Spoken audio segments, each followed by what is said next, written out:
ఎంత దయనీయమైన పరిస్థితి ఇక్కడ ఉంది అని అంటే ఒకసారి మైకు పెట్టి ఎవరినైనా కూడా అడగండి. నిజంగా ఎంత దారుణమైన పరిస్థితి ఏమిటంటే ఇక్కడ నుంచి మనుషులు వస్తా ఉన్నారు. ఇళ్లలో నుంచి దాదాపుగా 2 రోజుల పాటు కనీసం తిండి కూడా లేని పరిస్థితుల నుంచి నడుచుకుంటూ వాళ్ళంతా కూడా బయటకు వస్తా ఉన్నారు. ఓట్లు ఏమైనా ఏనంటే చాలని ఓట్లు, ఆ ఓట్లు కూడా ఎక్కించుకునే పరిస్థితులు, సందుల్లోకి బొందుల్లోకి పోని పరిస్థితి.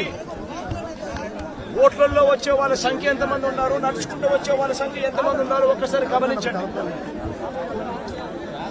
ఈ లోతు దాకా నీళ్లుండి నడుచుకొని వస్తా ఉన్నారు.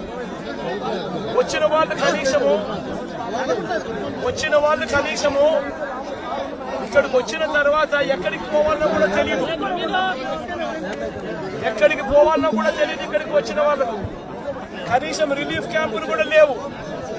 రిలీఫ్ క్యాంపులకు వీళ్ళని తీసుకుని వెళ్లే కార్యక్రమము లేదు, వీళ్ళకి చెప్పింది లేదు, చేసేది లేదు. రిలీఫ్ క్యాంపులు కూడా లేకుండా ఇక్కడికి వచ్చిన వాళ్ళు ఎక్కడికి పోవాలో తెలియక వాళ్ళ బంధువుల ఇళ్ళకి పోతా ఉన్నారు.